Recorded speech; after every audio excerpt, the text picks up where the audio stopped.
Everyone, अस्सलाम वालेकुम, नमस्ते, सत श्री अकाल। कैसे हो दोस्तों? I hope you all are doing great और मैं भी बिल्कुल ठीक हूँ। आज हम रिएक्ट करने वाले हैं मेजर गौरव आर्या जी की वीडियो है द चाणक्य डायलॉग, और इसमें जो है वो कमर चीमा जो है वो डिस्कस करेंगे पाकिस्तान की कंडीशंस के ऊपर, और मेजर गौरव आर्या जी हैं। चलते इस वीडियो की तरफ और जानते हैं कुछ रियलिटी के बारे में। And so let's start. मैं हूं मेजर गौरव आर्या और आप देख रहे हैं द चाणक्य डायलॉग्स। मेरे साथ मेरे बचपन के साथी बचपन के कमर साथी चीमा साहब हैं और हम डिस्कस करेंगे कि इस वक्त पाकिस्तान में क्या हो रहा है, पाकिस्तान और इंडिया के बीच में इस वक्त क्या चल रहा है। चीमा साहब, बहुत बहुत स्वागत है सर आपका। जी बहुत शुक्रिया मेजर साहब, और सबसे पहले तो पूरी दुनिया में जो लोग दिवाली मना रहे हैं सबको दिवाली मुबारक। हैप्पी दिवाली। जी जी, बहुत बहुत धन्यवाद आपका, आपको भी बहुत बहुत मुबारक चीमा साहब। Have a happy and safe Diwali. और मेरा पहला सवाल, मैं जो पाकिस्तानी मीडिया में अक्सर सुनता हूँ, अक्सर फॉलो करता हूँ चीमा साहब, मैंने एक ये बात देखी है कि कुछ लोग कह रहे हैं कि साहब ये जो लबैक वालों का जो धरना ख़त्म हुआ ये बहुत अच्छी बात थी, बाल बाल बच गए, ये मुल्क के लिए बड़ा अच्छा हुआ। कुछ लोग कह रहे हैं कि कॉम्प्रोमाइज़ हो गया और ये जो लोग हैं ये दोबारा खड़े हो जाएंगे, सरकार ने अपने घुटने टेक दिए। मैं आपसे जानना चाहता हूँ चीमा साहब, सच्चाई क्या है लबैक के धरने की? What is the truth? देखिए मेरे साहब, जो सिचुएशन यहाँ पे हम देख रहे हैं ना टीएलपी को लेकर के, देखिए जो मुझे समझ आती है और जो मैंने as a student of politics समझता हूँ, जो बेस होती है पॉलिटिकल लीडरशिप की या किसी भी मुल्क की, या जो आपको पावर देता है किसी भी गवर्नमेंट को, वो होती है पार्लियामेंट। हमारे लीडरशिप ने, वो कोई भी हो, वो पीपल्स पार्टी हो, पीपल्स पार्टी तो कदरे बेहतर है वैसे, इसमें मैंने पहले उनका नाम ले लिया, पीएमएलएन एंड पर्टिकुलरली इमरान खान साहब, इन्होंने अपनी बेस जो पार्लियामेंट है उसको इग्नोर करना शुरू कर दिया है। ये समझते हैं कि हम इतने पॉपुलर हैं, हमें कोई परवाह नहीं है, और जब आप पार्लियामेंट में नहीं जाएंगे और आप बंद कमरे में बैठ के लॉन्ग टर्म फैसले करेंगे, रियासत के, मुल्क के ऐसे फैसले जो मुल्क के सोशल फैब्रिक को इन्फ्लुएंस करेंगे, मुल्क के ओवरऑल आउटलुक को असरअंदाज करते हैं, तो फिर मामलात खराब होते हैं। इमरान खान साहब ने भी इसी तरह किया है कि उन्होंने इस सारे प्रोसेस में पार्लियामेंट को इग्नोर किया। इस तरह की सिचुएशन भी इमरान खान के लिए प्रॉब्लम नहीं है, ये नवाज शरीफ के लिए भी 2017 में था, ये 2018 में भी था, ये 2020 में भी था, ये 2021 में भी है, तो ये कोई नई चीज तो नहीं है। सो ये एक नेशनल इशू था जिसको पार्लियामेंट के फोरम में एड्रेस करने की जरूरत थी, लेकिन बिकॉज ऑफ पॉलिटिकल पोलराइजेशन जो हमारे यहाँ पे है, इमरान खान बाकी लोगों से बात नहीं करते, टीएलपी के बारे कोई फैसला नहीं लिया जा सका। अभी पोजीशन ये है कि इमरान खान कह रहे हैं कि मैं बात करूंगा, डायलॉग करूंगा, जबकि फैसला कर लिया है। ये लोग वापस चले गए हैं, लेकिन वो कहते हैं ना कि when one has a capacity, intention can change overnight. हमारे former general army chief Kayani कहा करते थे कि, और and that used to be about India और उसकी कुछ डॉक्ट्रिन के हवाले से, that was about cold start, मुझे याद है। सो सिमिलरली कि इनके पास कैपेबिलिटी तो है, इंटेंशन कभी भी बदल सकती, जब मर्जी कहीं हमने जाना है, इनको कौन रोक सकता है। एंड अबव ऑल उनके पास जो स्लोगन है कि जी खत्म नबूवत और नबी पाक सल्लल्लाहु अलैहि वसल्लम का वो slogan, that is close to everyone. आप टीएलपी के हों, आप टीएलपी के ना हो, इससे तो कुछ ताल्लुक ही नहीं है। अगर फ्रांस में कार्टून बनेंगे, हॉलैंड में कहीं बनेंगे, कुछ इस तरह का होगा, तो एक नेचुरल सेंटीमेंट है जिसको वो कैश इन करते हैं और वो सड़कों पे आ जाते हैं और वो लोगों को मारते हैं, वो पुलिस वालों को भी मारते हैं, सबको मारते कर देते हैं, and state is little. So the problem is Pakistan was good enough in fighting terrorism, but Pakistan is facing challenges in fighting extremism और इस तरह के जो illiberal किस्म की सियासी जमातें जो do not understand the constitution and they do not understand. So chance ये है कि इनको ये कहा तो गया है कि ये जाएंगे और वापस नहीं आएंगे, और गारंटीज दे रहे हैं, और उलमा भी इसमें से है, लेकिन you just can't trust because the track record of 5 years is in front of us. सही बात है। जैसे प्रॉफिट मोहम्मद साहब के जो खाके बनाए थे, गुस्ताखाना खाके, तो क्या आपको ये नहीं लग रहा था चीमा साहब कि थोड़ा सा पाकिस्तान को या इमरान खान की सरकार को फ्रांस के साथ भी इंगेज करना था, वहाँ पे अपने बंदे भेज के वो खुद मिलते, खुद उनको इनवाइट करते, खुद चले जाते, न्यूट्रल वेन्यू पर मिलते? बिकॉज ये सिर्फ पाकिस्तान का मसला नहीं है, जहाँ जहाँ पे मुसलमान है दुनिया में, जो प्रॉफिट मोहम्मद की रिस्पेक्ट है या उनकी इज्जत है, ये तो सारे मुसलमानों का मसला है, 1.5-1.6 बिलियन मुसलमानों का। और अगर पाकिस्तान ये चाहता है और पाकिस्तान में इतनी फीलिंग्स थी इस चीज़ को लेके, तो उन्होंने फ्रांस के साथ एंगेज करके फ्रांस को एजुकेट क्यों नहीं करा? मतलब देखिए, खुद लाहौर में अपनी बसें जलाना या अपनी बिल्डिंगें जलाना, अपने खुद के पुलिस वाले जो कि खुद मुस्लिम हैं, जो कि खुद जिसको खुद कहते हैं कि हम गुलाम रसूल हैं, जो खुद कहते हैं कि हम नमाजी हैं, उन लोगों को मार दिया क्योंकि फ्रांस में हज़ारों किलोमीटर दूर किसी ने गुस्तखाना खा के बनाए थे। ये लॉजिक किसी ने समझाने की कोशिश नहीं करी चीमा साहब, या फिर इमरान खान सरकार ने एंगेज करने की कोशिश नहीं करी फ्रांस को कि साहब ये हमारे जो है ना ये टच पॉइंट्स हैं, आप इनको थोड़ा सा समझें, बाकी चीज़ों पर बातचीत हो सकती है पाकिस्तान के साथ, ट्रेड के ऊपर, न्यूक्लियर डील के ऊपर, एंगेजमेंट्स के ऊपर नीचे हो सकता है, इकोनॉमी के ऊपर नीचे हो सकता है, लेकिन इसमें कोई कॉम्प्रोमाइज़ नहीं है। मैंने नहीं देखा कि आपकी तरफ से या पाकिस्तान की तरफ से, मेरा कहने की मुराद है कि कोई ऐसी एंगेजमेंट हुई हो फ्रांस के साथ या वेस्टर्न वर्ल्ड के साथ कि बॉस ये इस्लामोफोबिया के बीच में तो बोल देते हैं लोग, बीच बीच में इमरान खान साहब भी वो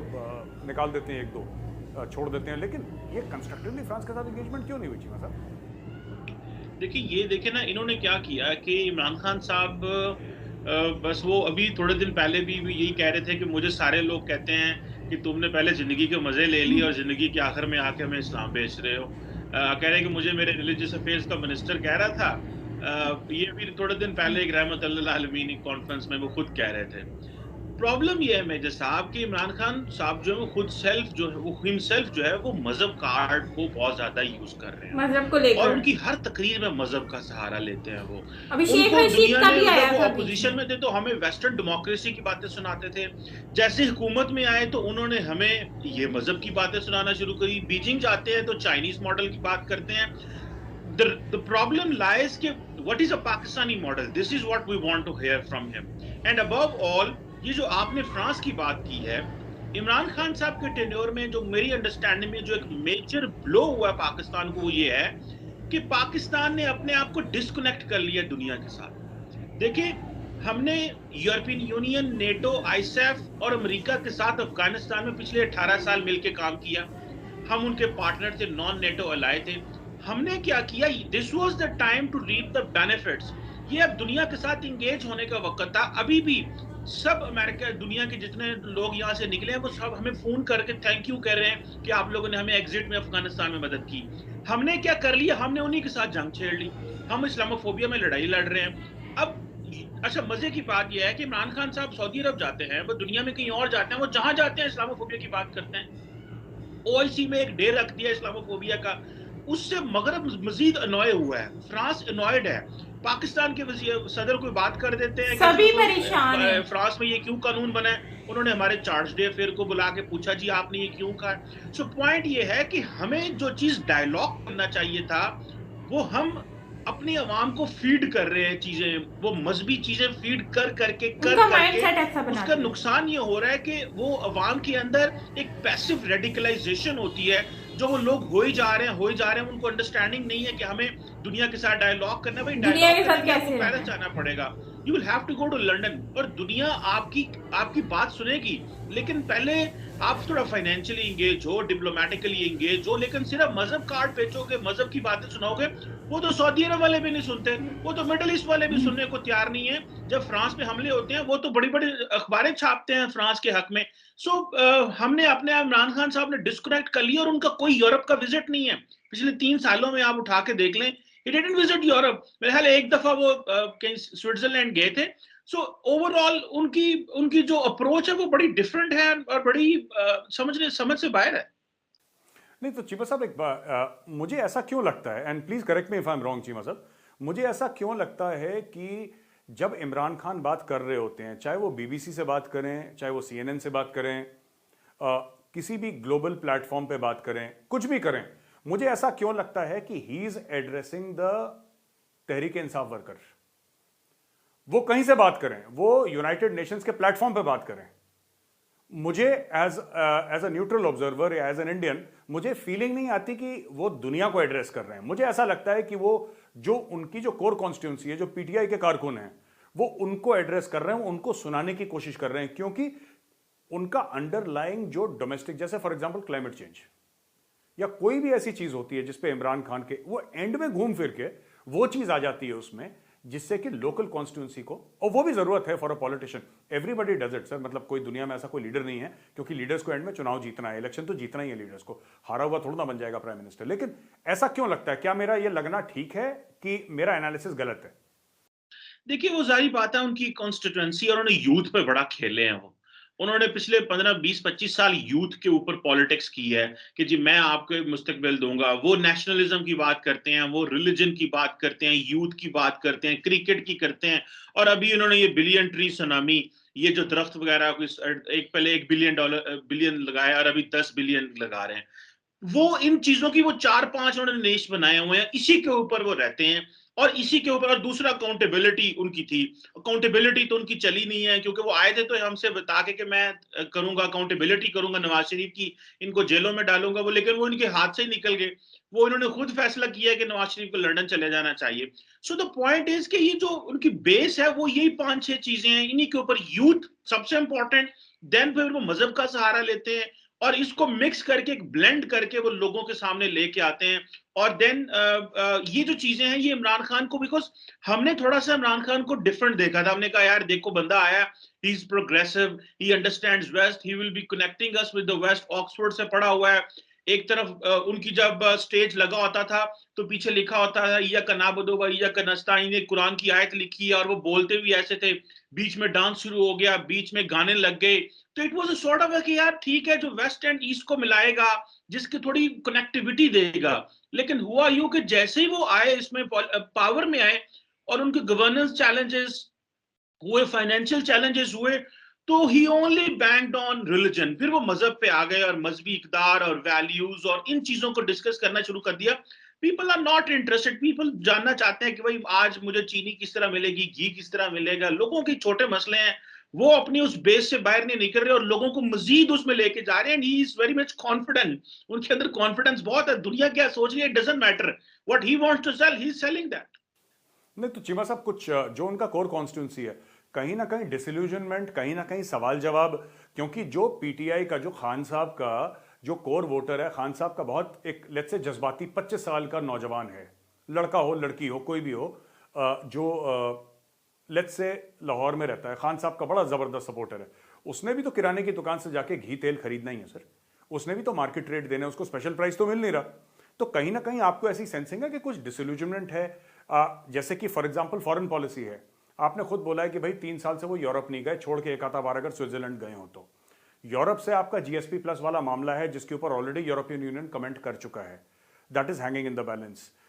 यूएस के साथ मतलब थोड़ा सा वो चल रहा है, मामला चल रहा है।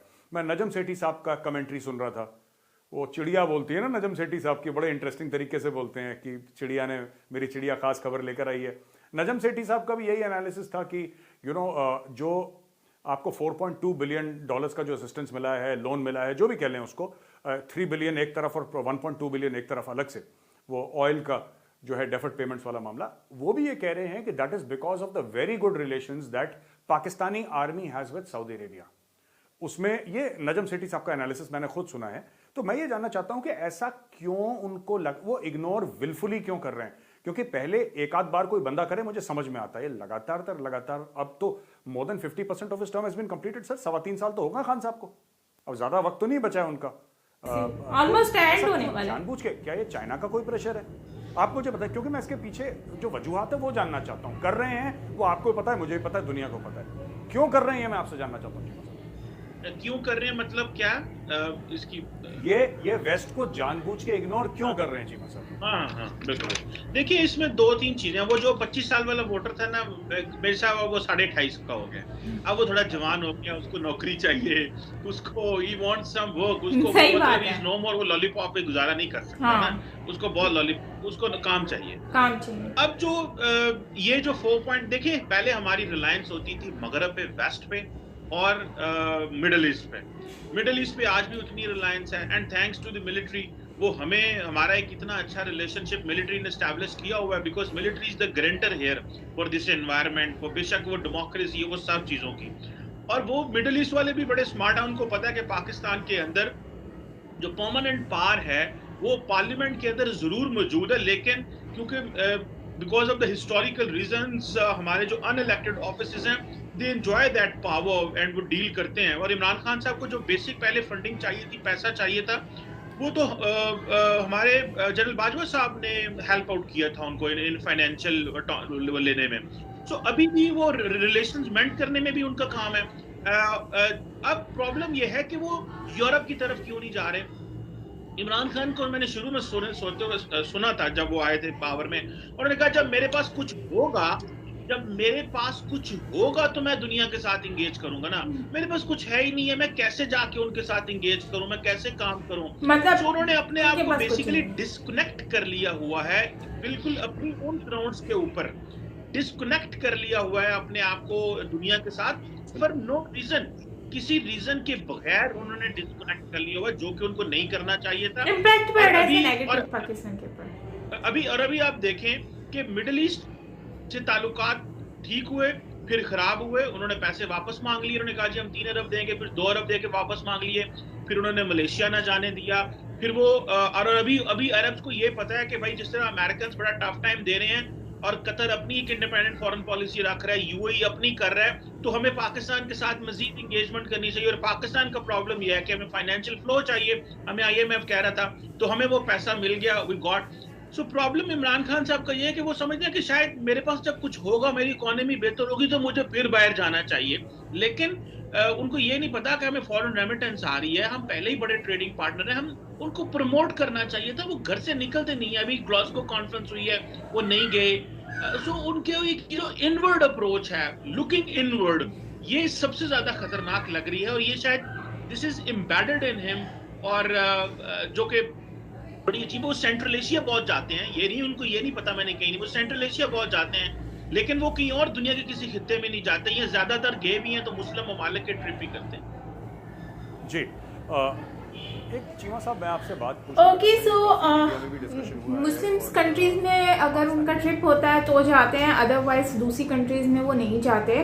और दूसरा कि यूरोपियन कंट्रीज में वो विजिट पर नहीं जाते। उनका रीज़न जो कमर चीमा वो ये कहते हैं कि उनका सिर्फ यही रीज़न है कि वो ये समझते हैं कि अभी वो इकनॉमिकली वो लोग स्टेबल नहीं है, जिसकी वजह से जहाँ तक मैंने भी देखा है इमरान खान हमेशा ये बात सबके सामने रखते भी हैं, जिसमें उन्होंने ये शुरू से कहा है, जब स्टार्टिंग में आए थे तो तब भी आपको याद होगा इमरान खान ने कहा था कि मैं जो हूँ मैं अपनी जो ये पैसे हैं मैं इसको वेस्ट नहीं करना चाहता, मैं इसमें नो एक्स्ट्रा प्रोटोकॉल कुछ भी नहीं होगा, मैं मतलब कि जितने एक वजीर आज़म के जो खर्चे होते हैं मैं उसको मैं नहीं रखूँगा, मैं कम करूँगा अपने खर्चे, ठीक है। तो उनका ये कहना था। और उसके बाद फिर जो है वो, अब मुझे लगता है कि शायद ये भी उनके माइंड सेट हो सकता है कि वो ट्रिप करेंगे, उससे एक्सपेंस आएगा, खर्चा होगा, जिसकी वजह से वो नहीं जाते उस साइड पे। एक ये भी रीज़न हो सकता है। और दूसरा ये भी हो सकता है कि यूरोप जो है वो इतना ज़्यादा पाकिस्तान को जो है वो अभी वैसे तो उसमें ऐसा फील होता है जैसे कि इमरान खान जो है वो यूरोपियन कंट्रीज जो है वो इतना वैल्यू नहीं कर रही पाकिस्तान के प्राइम मिनिस्टर को, जिसकी वजह से जो है वो विजिट नहीं कर पा रहे। जैसे कि ग्लासगो में नहीं गए और डिफरेंट कंट्रीज में जो है वो अभी नरेंद्र मोदी जी गए थे लेकिन वो नहीं गए। तो लेकिन यहाँ पर जो नेगेटिव बेसिकली इम्पैक्ट आ रहा है वो ये आ रहा है कि पाकिस्तान के प्राइम मिनिस्टर सबसे डिस्कनेक्ट हो चुके हैं। अगर वो कनेक्ट नहीं होंगे तो हमारा रिलेशन कैसे सबसे बेहतर होगा, किस तरह से हम जो हैं वो अपनी कंट्री को फ़ायदा दिलवा सकते हैं, जिससे कि दूसरी कंट्रीज उठा रही है फ़ायदा। आप नरेंद्र मोदी जी को देखें तो वो भी जाते हैं, बात भी करते हैं और कांटेक्ट भी कर रहे हैं, लेकिन हमारे प्राइम मिनिस्टर नहीं जा रहे। हमारे प्राइम मिनिस्टर बिल्कुल भी कांटेक्ट में नहीं है किसी से भी। और मुस्लिम वाली कंट्रीज जो है उनसे कांटेक्ट में है, लेकिन वो उनको अपना फ़ायदा नज़र आता है। भाई वो तो अभी लोन भी देता है तो उसमें भी अपना परसेंटेज अच्छा खासा निकालते हैं, मार्जिन निकालते हैं। तो इसमें सबसे बेहतरीन जो चीज़ है वो ये है कि जैसे नरेंद्र मोदी जी कर रहे हैं वैसे प्राइम मिनिस्टर को भी करना चाहिए। और दूसरा मुस्लिम्स का जो बोल रहे हैं ना, मुस्लिम्स का बोल रहे हैं तो मुस्लिम्स ये इस्लाम को बीच में लाकर मज़हब को हर चीज़ में हमारी जो पब्लिक है उसके माइंड में भी माइंड सेट हो गया है। हम मुस्लिम्स हैं, हम ये नहीं कर सकते। मतलब एक होता है ना मजहब, हर चीज़ में आप मजहब को लेकर आ जाते हो। मैच में मजहब को लेकर आगे, जैसे शेख रशीद हो गया, वो भी मजहब को ले आए मैच के अंदर कि ये जिहाद है, मतलब इस टाइप का कुछ भी चीज़ होती है उसमें हम मज़हब को, हमारी जो पॉपुलेशन है वो सारी पब्लिक जो है वो लेकर आ जाती है। तो हम कभी इस सारी चीज़ों से बाहर नहीं निकल पा रहे। मतलब कि हम ये क्यों नहीं सोच रहे कि मज़हब पूरी दुनिया में सिर्फ इस्लाम मतलब मुस्लिम्स नहीं रहते हैं, वहाँ पर आपको हर तरह के लोग मिलते हैं और हमें हर तरह के लोगों से कनेक्टिविटी बना कर रखनी है अगर हमें इस दुनिया में रहना है तो। क्योंकि आजकल जितने भी कामयाब तरीन मुल्क हैं तो वो मतलब कि यूरोपियन कंट्रीज़ हैं, आप हिंदू देख लो, क्रिश्चियंस देख लो, ये सिख जो है वो ईसाई हैं, यहूदी हैं, मतलब ये सब लोग जो है वो तरक्की याफ्ता लोग हैं। और हमें उनसे अगर हम डिस्कनेक्ट हो जाते हैं तो हम लोग अपने आप को मतलब हम अकेले हो जाएंगे। और आजकल हम देखें तो जो हिंदू मतलब कि जो हिंदू हैं या क्रिश्चियन हैं, मज़हब के अकॉर्डिंगली अगर आप बात करें, आप भी सोच रहे होंगे कि साइमा भी मज़हब के ऊपर ही बात कर रही है। मैं यहाँ पर इसलिए बात कर रही हूँ कि हम देखें तो अगर मज़हब की बात करते हैं ना तो सारे लोग इकट्ठे हैं। अरब कंट्रीज को देखें तो वो भी इन सब के साथ घुल मिल के रह रही हैं। यहाँ पर हमें अपने फ़ायदे को भी देखना है, हमें मज़हब को साइड पे रखना है, मज़हब को फॉलो करना चाहिए। लेकिन अब जैसे कि फ्रांस की वजह से यहाँ पर इतना इशू बना दिया, जबकि फ्रांस की कितनी वैल्यू है, उसके साथ बनाकर रखना हमारे लिए कितना फ्यूचर में फ़ायदेमंद हो सकता है, ये चीज़ हम लोग नोट नहीं कर रहे। या हम कितना नुकसान उठा सकते हैं ये किसी को आइडिया नहीं है। बाकी हमारे जो लोग हैं, पहले तो उन्होंने, सही बात है, कमर चीमा ने कहा कि 25 साल का था जब उसने वोट दिया था, तब वो बहुत एक्साइटेड था क्योंकि इमरान खान में एक होप नज़र आ रही थी। उस टाइम पर इमरान खान का जो था वो नारा नया पाकिस्तान, लोगों को फील आता था कि यार ये पढ़ा लिखा आदमी है, एजुकेटेड है, इससे जो है हमें बहुत ज़्यादा फ़ायदा होगा और हमारी कंट्री में जो है ना वो काफ़ी चीज़ें इम्प्रूव होंगी। स्पेशली वो मंजन था कि हम जो है वो मतलब कि यूरोप के वीज़े आप लोगों को मिलेंगे बहुत ही आसानी से और इतना मुश्किल नहीं होगा, आसान हो जाएगा सब कुछ। लेकिन वही चीज़ें हमारे लिए और मुश्किल होती जा रही हैं। पेट्रोल महंगा होता जा रहा है, हर चीज़ महंगी होती जा रही है। और अब वो 25 साल का जो बच्चा है ना, मतलब अब वो जनरेशन बड़ी होती जा रही है, उनको भी जॉब्स चाहिए, उनको भी अपनी लाइफ सेट करनी है, उनको भी शादियाँ करनी है। तो वो कैसे करेंगे जब उनको ये सब कुछ नहीं मिलेगा। अब डिग्री होल्डर्स जो हैं वो जाकर बर्गर बेच रहे हैं, काम कर रहे हैं, छोटे मोटे चाय के स्टॉल्स लगाए हैं। क्यों? क्योंकि उनको रोजगार चाहिए। अब गवर्नमेंट उनको ये सब कुछ प्रोवाइड नहीं कर रही, बल्कि ऊपर से महंगाई करके बैठ गई है, जिसकी वजह से पब्लिक बहुत ज़्यादा डिस्टर्ब है। और मुझे लगता है कि इमरान खान अगर इन चीज़ों के ऊपर फोकस नहीं करेंगे तो आने वाले नेक्स्ट टाइम में इमरान खान अपनी सीट भी उनको छोड़नी पड़ेगी और दूसरा जो है वो नेक्स्ट टाइम उनको मौका भी नहीं मिलेगा। बाकी ये है कि पहले पीपल्स पार्टी और नवाज शरीफ को लोग फिर भी काफ़ी हद तक पसंद करते हैं, लेकिन इनको तो बिल्कुल भी अब मतलब इमरान खान से तो बिल्कुल ही लोग चिढ़ना शुरू हो गए, क्योंकि जाहिर सी बात है लोगों के गले में अटक गई ये सारी चीज़ें।